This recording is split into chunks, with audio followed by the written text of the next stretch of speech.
तो दोस्तों अब की बार सीईटी एग्जाम में आपकी एआई से होगी जांच, आर्टिफिशियल इंटेलिजेंस। राजगुरु जी मखहा बोले सीईटी के एग्जाम और एआई जांच बा कहीं होगी, क्यों? ताने सुनकर अचंबो लगो ने भैया, पहली बार मैं भी देखी, मैं भी सुनी तो मन भी अचंबो लगो। देखिए आपको मैं ये तो बताने वाला हूं कि एआई से जांच कैसी होगी।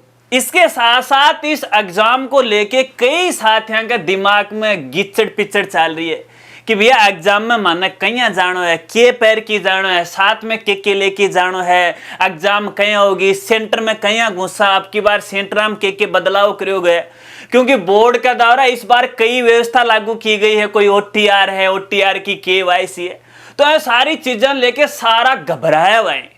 तो भैया घबराने की आवश्यकता को ना, समझने की आवश्यकता है। देखिए ये वीडियो देखने के बाद मैं दावे के साथ कह सकता हूं आपके प्रश्न तो पूरे होंगे नहीं होंगे ये बात तो मैं नहीं जानता, लेकिन इस बात को मैं पक्का जानता हूं कि इस एग्जाम को लेके आपके जितने भी डाउट्स है ना वो सारे के सारे क्लियर हो जाएंगे। शर्त इतनी सी है कि आ वीडियो है ना तने पूरी वह देखनी पड़ेगी। नमस्कार साथियों, मैं हूं आपका अपना साथी राजगुरु जी और आप देख रहे हैं राजगुरुजी एडू यूट्यूब चैनल। तो दोस्तों सबसे पहले सभी राजस्थानी भाई और बहनों को घना घना राम राम। और राजस्थान के अलावा कोई दूसरे राज्य का साथी है उन सब ने भैया दिल से आई लव यू।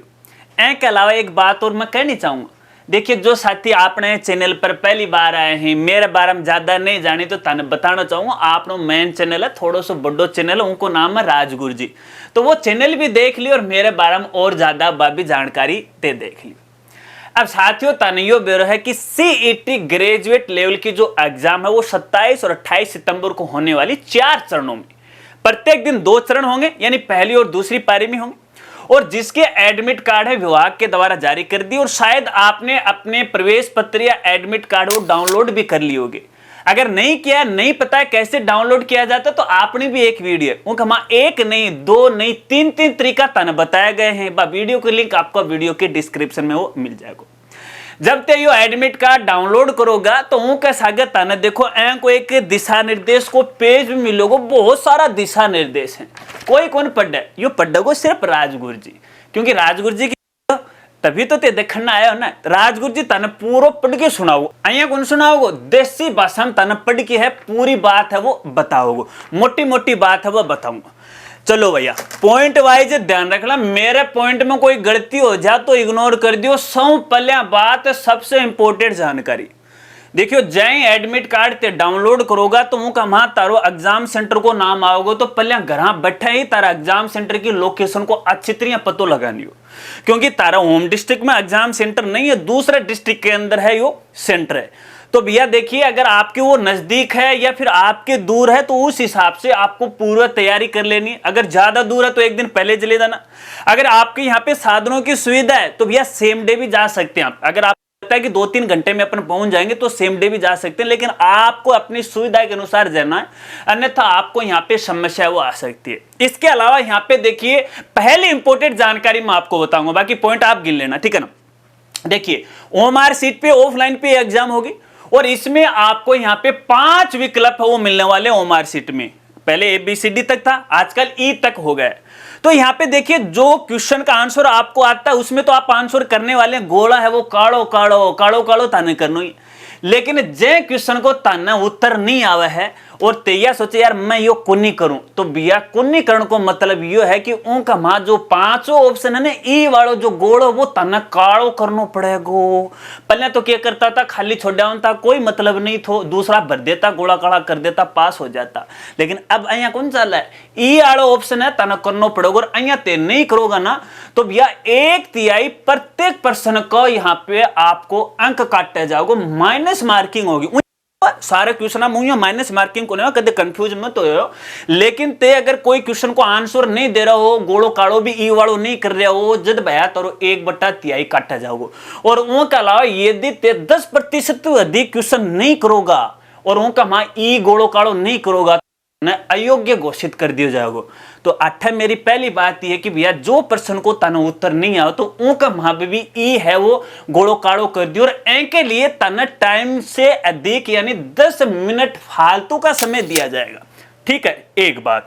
इसके अलावा यहां पे देखिए दूसरी इंपॉर्टेंट बात, जब आप एग्जाम सेंटर में जाओ ना तो 3 घंटे पहले जाना। आपको पता 9 से 12 तक और 3 से 6 तक की ये टाइमिंग रहती है, तो 3 घंटे पहले आप जाना। हालांकि जो एडमिट कार्ड है ना उसमें 2 घंटे का समय दे रखा है कि आपको 2 घंटे पहले आना है। और देखिए इसलिए जैसे आपका जो पेपर है वो 3 बजे से शुरू हो रहा है, ठीक है, तो 2 बजे तक आपको एंट्री दी जाएगी, उसके बाद आपको एंट्री नहीं दी जाएगी। यानी एग्जाम शुरू होने से पहले 1 घंटे एंट्री है यहां पे एग्जाम सेंटर में बंद कर दी जाएगी, और 1 घंटे पहले आपको जाना पड़ेगा। तो 2 घंटे तो ये हो गए, क्योंकि जब आप एग्जाम सेंटर में जाओगे ना तो उस समय तारीख कई जांच करे जाएंगे, तारो मुंडो मिलाया जागो, तारी आंख बई मिलाए जाएंगे, है ना, तारो गुट्ठो है वो देखे जागो कि वो जो फॉर्म भरो कैंडिडेट वो ही है कि कोई फ्रॉड करता तो नहीं है। बायोमेट्रिक जांच होगी, ए लिए ताने 1 घंटा पहले बुलाऊंगा, 2 घंटा पहले, ठीक है। लेकिन मैं ताने यह कह रहा हूं कि 3 घंटा पहले जाओ, और 3 नहीं थे तो 5-7 घंटा पहले उठे वो चल जाए। 3 घंटा है लिए बताऊं क्योंकि ताने बेरो एग्जाम सेंटर बड़ो है, कई कैंडिडेट परीक्षा देना आऊंगा तो उठा टाइम लगेगा, तो टाइम से पहले ही ते पहुंच जाओगा। तो पहले चोट तारी बायोमेट्रिक है, तारी आंखों को मिलान है, फेस कैम, ये सारा है वो वेरिफिकेशन हो जाएगा। क्योंकि ए बार सीटी के एग्जाम में जो अपना RISSB बोर्ड है ना वो बदलाव करे हैं चीज को लेके कि तारी बायोमेट्रिक भी जांच होगी और AI की जांच होगी। वो टॉपिक पर आप आगे बात करेंगे। एक अलावा यह देखिए, जब भी आप अपने जब एग्जाम सेंटर में जाओगे तो आपको यहाँ पे एक उपस्थिति पत्रक दिया जाएगा। उपस्थिति पत्रक का मतलब है प्रेजेंट आप हुए को नहीं हो। उसमें आपको एक हैंडराइटिंग लिखनी पड़ेगी, कॉलम के अंदर आपको ऊपर कुछ शब्द दिए होंगे वो आपको हिंदी में लिखना पड़ेगा, और आपको अपना सिग्नेचर भी करना पड़ेगा। लेकिन यहां पे खास बात आपको बताऊंगा, थोड़े दिन पहले देखिए यहां पे है OTR की KYC करवाई थी, ठीक है ना। और जब आपने ये फॉर्म भरा था तो उस समय अगर आपने नहीं की थी तो पहले ये KYC हो रही थी, जिसके बारे में मैंने भी आपको वीडियो के माध्यम से बताया। तो उस समय भी आपने हैंडराइटिंग की PDF फाइल अपलोड की थी हिंदी और अंग्रेजी परफॉर्मे के साथ, और अपने साइन किए थे, SSO ID OTR नंबर लिखे थे और अपलोड किया था, ठीक है ना। तो यहां पे देखिए जो राइटिंग आपने यहां पे उस समय लिखी है ना, जो आपकी हैंडराइटिंग है उसी तरह आपको लिखना, सेम सिग्नेचर आपको करना। ये नहीं कि आप समय के अनुसार सिग्नेचर वगैरह वगैरह बदलते, सिग्नेचर यार एक ही होते हैं, ठीक है ना। तो यहां पे देखिए हैंडराइटिंग का मतलब है जब भी आप मान लेते हैं कि विभाग को है कोई ऐसा शंका हो जाती है कि ये व्यक्तित्व 420 कर रहा है, कोई फ्रॉड करता है, तो आपके हैंडराइटिंग से है मैच कर लिया जाएगा कि वाकई में ये बंदा वही है या फिर कोई दूसरा है। क्योंकि मेरी जगह कोई तीसरा बैठ रहा है और तीसरे की जगह कोई चौथा एग्जाम में बैठ रहा है, इसको रोकने के लिए ये सुविधा वो शुरू की गई है। चलिए इसके अलावा यहां पे देखिएगा, अब मैं यहां पे ये जो लेता हूं एक अपना दिशा निर्देश, इसमें मोटी मोटी बातें आपको बताता हूं कि साथ में आपको और क्या क्या लेके जाना है। देखिए जब आप एग्जाम सेंटर में जाओगे, एक तो आपका एडमिट कार्ड और इसकी 2 कॉपी आपको साथ में लेके जाना है। हालांकि एग्जाम सेंटर में एक की आवश्यकता, 2 इसलिए बता रहा हूं, एक ऊपर वाली में डालना इस डेब में, एक अपने जो पीछे वाली होती है ना उसी में डालना। कई बार ऐसा होता है कि जल्दबाजी में एक एडमिट कार्ड गिर जाता है, एग्जाम सेंटर में देखते हैं पता नहीं चलता रहा कहां गया, वहां पे कोई मित्र या कंप्यूटर की सुविधा नहीं होती, आपको परेशानी आ जाएगी, ठीक है। चलिए इसके अलावा यहां पे देखिएगा एक आपकी फोटोयुक्त ID साथ में लेके जाने, और यहां पर देखिए जहां तक संभव हो सके आपको अपना आधार साथ में लेके जाना और लेटेस्ट लेके जाना है। और आधार कार्ड पे आपकी जन्म तिथि और आपकी फोटो होना जरूरी। कई बार जो आधार कार्ड है ना उठाइया देखा जाना आपने जो फोटो ना बस साउथ अफ्रीका है ना, या भुंडा भुंडा है कि है जाने कोई भैंस की फोटो छेपेड़ी हो, बाको नहीं लेटेस्ट ताने लेके जानी है। अभी भी एग्जाम में टाइम है, आधार ना अपडेट करवा लो, अगर नहीं है उसका तो कोई दिक्कत नहीं, घबराने की आवश्यकता नहीं, फोटो और आधार कार्ड ताने लेके जाना जब पर जन्म तिथि है। रियर कंडीशन का मां अगर मान लो तारकन आधार कार्ड नहीं है तो ड्राइविंग लाइसेंस है आपनो, ठीक है ना, वो भी मान्य होगा, पासपोर्ट है वो भी है वो मान्य होगा, ठीक है ना, कोई दिक्कत नहीं है, लेकिन उनके ऊपर फोटो होनी चाहिए। ऐके सागे सागे देख एक तन है पेन लेके जानो, बिल्कुल पारदर्शी, दौड़ो दौड़ो तन दिखाऊंगे कहीं को, जहां मान लो यो तो मेरे कन आया, ठीक है, ये नहीं होना चाहिए कहीं के ऊपर, देखो मैं दिखाऊं यो देखो ये नहीं होना चाहिए, बिल्कुल साफ साफ होना चाहिए, ठीक है। बस ये तानिया चीज है वो साथ साथ ताने लेके जानी है। के अलावा ताने 2-4 तारीख बिल्कुल लेटेस्ट फोटो लेके जानी है, क्योंकि जब भी जो आपकी उपस्थिति पत्रक होगी ना वहां पे आपकी फोटो भी चिपकाई जाएगी। तो या तो देखिए आपने फॉर्म के समय ऑनलाइन अपलोड की होगी, तो हाल ही में आपने उतराई होगी, नहीं उतराई है तो लेटेस्ट फोटो आप उतरा लीजिएगा। ध्यान रखना कंप्यूटर से रिमिक्स मत करवाना, गाने वाले डीजे सॉन्ग इस तरह से रिमिक्स नहीं करवाना उसको है, बिल्कुल आपकी हूबहू फोटो होने चाहिए, उसको बोलो कैप्चर करो और सीधा बगैर इसकी फेसिंग वगैरह करने के अलावा सीधा का सीधा इसे प्रिंट कर दो, वो ओरिजिनल आपकी फोटो मानी जाएगी। क्योंकि इस प्रकार की यदि फोटो में कोई भाग जोड़ा गया है, पीछे का भाग हटाया गया है इस तरह से, तो वो मान्य नहीं होगी, आपके यहां पे जांच हो सकती है। चलिए इसके अलावा ड्रेस कोड की बात करते हैं कि एग्जाम सेंटर में आपको क्या तो पहन के जाना है और क्या नहीं पहन के जाना है। अब कुछ ये माला लड़का साथी बोलते हैं गुरुजी हाँ, बोले मैं उगाड़ा चल जाओ ना तो ही ठीक है, क्यों उठा सो क्यों कर डाले। अरे भैया ये रूल तो गलत है, लेकिन हवाबाजी है कि हमारा ज्यादा हो रही, परेशानी से ज्यादा हो रही है। खैर कोई बात नहीं, जो रूल है वो तो अपन फॉलो करना पड़ेगा। ताने के बातों को ध्यान रखना। देखो जो लड़का है ना माली बिरादरी का, एक तो ताना आदि बाहों की शर्ट या टी शर्ट और साधारण पैंट और साधारण चप्पल ताना पैर की जानी है, ठीक है ना, बिल्कुल कोई एक्शनबाजी नहीं करनी है। और उसका तो यहाँ बॉडी दिखाते भी चलते हैं, कोई दिक्कत नहीं है, मेरी बॉडी तो पतली सी है, मैं तो दिखा नहीं सकता है ना, तो आप जा सकते हो। और माली ये लड़कियां है ना, उनने मैं कहना चाहूंगा अरे भैया ते बिल्कुल साधारण कपड़ों पहरियो, ये जीन्स जाम्स है ना ये मत पहन की जाए, जीन्स ते पहनोगे तारा समस्या आ जाएगी। सलवार है सूट पहन लियो, साड़ी पहन लियो। उनके अलावा या ये एक्शनबाजी करोगे ना, ये मोटी मोटी चीज लगाओगे, कोई कान में बाड़ा, कोई नाक में कांटो और ये गले का मार, ये क्यों ही कौन पैर की सारे के सारी कर डालेगा, तना आई की कर देगा। अगर ते ब्याड़ी हो जाने तारो गराड़ो मरगो है ना, तो वो पल्ले ही मार के चल जाए। हालांकि भगवान से मैं दुआ करता हूँ, कोई बात नहीं, मजाक की बात है, बुरा नहीं मानना कि मैं ऐसा नहीं चाहता हूँ, हालांकि गलती होगी मेरे मुंह से निकल गई, सभी से हाथ जोड़ के, खैर कोई बात नहीं, लेकिन उनकी सोच ऐसी होगी यार। ऐसा ही आप देख लो, स्थिति ऐसी, जब भी कोई ब्याह थाई अपनी महिला जाती है, कोई औरत वहां पे जाती है, उसकी हालत इस प्रकार से की जाती है कि उसके पीछे कुछ भी नहीं है, जो कि गलत लगा। लेकिन फिर भी आप एक साधारण जो चूड़ी है, कांच की चूड़ी है, बिल्कुल पतली वाली पहन के जा सकती है। साधारण सूट है, नाक में कुछ नहीं होना चाहिए, कान में कुछ नहीं होना चाहिए, बालों में रबड़ है, वो भी पतला वाला जो रबड़ है ना, वो पुरानी रबड़, वो चौड़ी रबड़ की आवश्यकता को ना।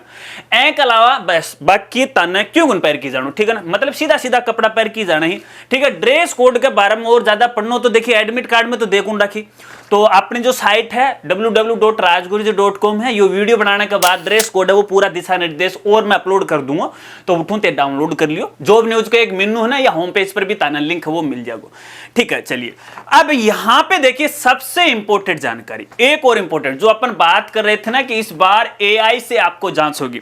दोस्तों देखिए जब आप यहां पे एडमिट कार्ड डाउनलोड करोगे ना, तो इसके अंदर पॉइंट नंबर 10 में आपको देखने को मिलेगा, राजस्थान कर्मचारी चयन बोर्ड ने विभिन्न प्रकार के कदाचारों को पता लगाने के लिए कई आधुनिक तकनीकों की अभिनियोजित किया है। और इसके अंदर आगे लिखा गया है कि हम अभ्यर्थियों के द्वारा दिए गए उत्तरों के मध्य संदिग्ध समानता की पहचान करने के लिए प्रश्नों व उत्तरों को लोग का विश्लेषण करते हैं। और RSSS भी आगे ये आप पढ़ लेना। और उसके अंदर देखिए पॉइंट नंबर 3 में लिखा 10 वाले के अंदर कि यहां पे नकल की घटनाओं को उजागर करने के लिए परीक्षा के बाद भी नकल के व्यवहार को उजागर करने के लिए प्रौद्योगिकियों का उपयोग किया जाता है, अर्थात आर्टिफिशियल इंटेलिजेंस आधारित टूल के माध्यम से संदिग्ध अभ्यर्थियों को पकड़ा जाएगा। अब ये लाइन पढ़ के तो मुझे इतनी हंसी आ रही है, इतनी हंसी आ रही है कि मैं हंस भी नहीं सकता। अरे मेरे बोर्ड वालों, साथियों, अधिकारियों, मैं आपको कहना चाहूंगा, आपने पहले भी तो ये आर्टिफिशियल इंटेलिजेंस इस तरह की जांच करवाई थी, तो क्या वो टीचर भर्ती हैं, अरे वो SI भर्ती, ये क्या मामला अभी तक है, यहाँ पे पकड़े जा रहे हैं। तो जांच तो आपने पहले भी करवाई, तो ये काहे की आर्टिफिशियल है, मुझे ये बताओ। खैर कोई बात नहीं, आपको मैं बताना चाहूंगा, इसका मतलब ये है कि यहाँ पे कोई ऐसी हरकत पाई जाए तो उस एग्जाम सेंटर में देखिए CCTV कैमरे लगे रहते। अब आपको पता है जिस बंदे को काम करना और जिसको नॉलेज है वो तो फटाफट कोई चीज करेगा, लेकिन जिसको नॉलेज नहीं है, कोई दूसरे पे वो डिफेंड है, तो इधर उधर तांग झांक करेगा, तो कैमरे में जो कैप्चर हो जाएगा, इधर झांक रहा है उधर झांक रहा है, अरे A वाले में 5 वाले में B आएगा, 6 वाले में D आएगा, इस तरह से ना, तो वो कैमरे में कैप्चर हो जाएगी। और ये भी है इनकी AI है, हकीकत की इनकी AI है। मुझे ये बताओ कैमरे के अंदर क्या पकड़ लेंगे वो, अरे एग्जाम सेंटर वाले कहां से ए वाले कैमरे हैं वो लेके आ जाएंगे ना। तो भैया देखिए, घबराने की आवश्यकता नहीं। वैसे आपकी कोई एआई से जांच नहीं होने वाली है, क्योंकि ये मात्र बोर्ड का दिखावा होता है, लोगों को डराने के लिए होता है। जो सही व्यक्ति होता है ऐसे काम करते नहीं। अरे भैया, जो फ्रॉड करेंगे ना उनका तो मामला पहले से ही फिट होता है। यहाँ पे पहले उनके पास पेपर आ जाते हैं, भले बोर्ड कितने भी क्यों नहीं कर लो, चाहे ओटीआर कर लो, ओटीआर की केवाईसी कर लो, कहीं पर भी रुकने वाला नहीं है जब तक यहाँ पे सरकार में हर एक बंदा एक्टिव नहीं होगा, हर एक भर्ती बोर्ड के अंदर हर एक अधिकारी ईमानदार नहीं होगा, तब तक ये मामला नहीं रुकने वाला है। बाकी कुछ भी कर लो, बोल रहे एआई, किसने बनाया भैया एआई को? आदमी ने तो बनाया, तो बस वो छुपा देगा और क्या। खैर कोई बात नहीं, इसमें ये मसला था तो इसलिए मैंने वीडियो की शुरुआत में आपको बताया था कि भैया एआई से जांच होगी और इस तरह से जांच होगी। खैर कोई बात नहीं, इन मसलों में आपको नहीं पड़ना है। इसके अलावा आपको एक जानकारी और देना चाहूंगा, अगर यहां पे आप कोई गलत हरकत करते हो ना तो आपको 10 करोड़ तक का हर्जाना भुगतना पड़ सकता है और आजीवन की जेल हो सकती है। इसमें बिंदु संख्या 6 में लिखा गया है, मैं सीधा सीधा पढ़ता हूं। यदि आप किसी प्रकार का उल्लंघन करते हो, अनुचित सामग्री का प्रयोग करते हो, तो यहां पे देखिए एक जो एक्ट है अपना अधिनियम 2022 और 2023 की संख्या 17 के अनुसार 10 लाख से लेकर अधिकतम 10 करोड़ तक आप पर जुर्माना लगाया जाएगा। अरे भैया ले जाओ और ले जाओ, हमें वहां पे हमें नहीं लगना है यार। जो कैंडिडेट पढ़ते हैं, मेहनत करते हैं, उनको तो नौकरी मिलती नहीं, और दो पहले ही 7 लाख 10 लाख रुपए दे देते ना, वो नौकरी लग जाती और मजे से कर रहे हैं। ये तो भला हो इस राजस्थान सरकार का, बीजेपी सरकार का, तो पीछे वाले आंकड़े खुल के हमारे सामने आए। अगर कांग्रेस रहती तो शायद ये भी हमें पता नहीं चलता। हालांकि मैं कोई पार्टीबाजी नहीं कर रहा हूं, मैं कोई कांग्रेस का हितैषी नहीं हूं, मैं कोई बीजेपी का हितैषी नहीं हूं, मैं आम जनता का हितैषी हूं। लेकिन आपको पता है, हर एक नई सरकार आएगी तो पीछे वाले की पत्तियां तो खोलेगी, तभी ये पत्ती हमारे सामने खुल गई। रिट वाला कितना बड़ा लफड़ा था, मुझे ये बताओ, मामला काफी पुराना था, पकड़ में आ गया तो हमें पता चल गया। वैसे तो हमें क्या पता चल रहा था।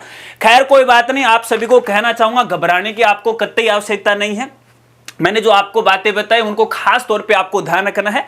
बाकी आप अपने लेवल पे अपनी तैयारी कीजिएगा। इसके अलावा कुछ साथियों का यह भी सवाल हो सकता है कि सर हमारे ओटीआर में ही गड़बड़ है।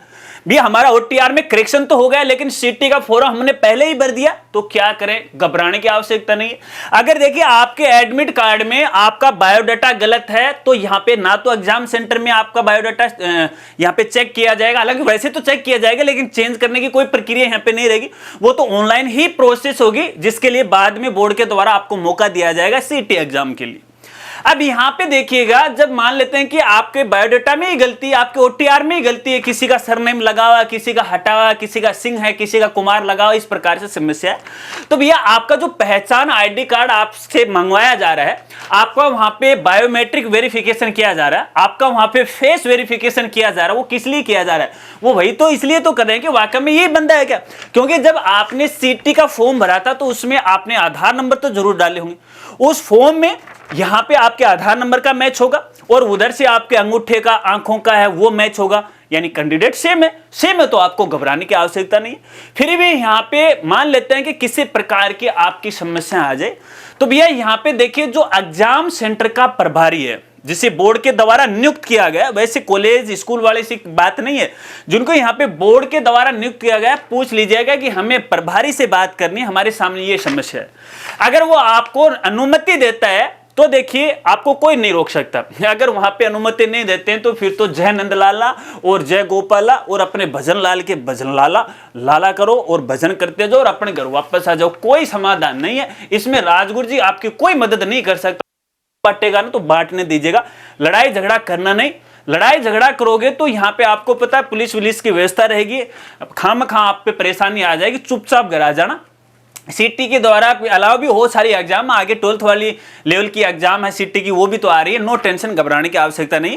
बाकी आप सबके पास राजगुरु जी का प्यार और सपोर्ट रहेगा, आशीर्वाद भी रहेगा है, और ईश्वर से भी मैं कामना करूंगा कि सभी आपकी सीटी के एग्जाम क्वालिफाई हो जाए। ज्यादा नहीं, सिर्फ पास लेके आना है, कोई मेरिट वेरिट नहीं होगी। फिर आगे की जो भर्ती बोर्ड की जो एग्जाम होगी ना, अलग अलग पटवारी बनना है, कर्णग्राम से एक बनना है, तो सभी एग्जाम होगी, ऊपर मेरिट छुटेगी, या तो केवल एक पात्रता परीक्षा है या तने क्वालिफाई करना। आशा रखता हूं हूं ये बात आप अच्छी तरह से समझ गए होंगे। वीडियो जानकारी तन बहुत अच्छी लगी होगी, नहीं लगी है तो कमेंट करके बता दो कि बताओगे। और बाकी एग्जाम के बारे में और कुछ जानना चाहो हो तो बा भी बता दियो। इंस्टाग्राम पर जुड़ जाओ, अपने फेसबुक पेज पर जुड़ जाओ, जो नया नया अपडेट आऊंगा ना सारी जानकारी है बा शेयर करूंगा। और यो थालो ऑर्डर है ना, एक जो एडमिट कार्ड को लेके भी अपने सिटी को आया है वो अपने टेलीग्राम पर भी ये वीडियो बनाने के बाद मैं अपलोड कर दूंगा। तो मिलते हैं फ्रेंड्स अगले एक नई वीडियो के साथ, तब तक के लिए जय हिंद जय भारत।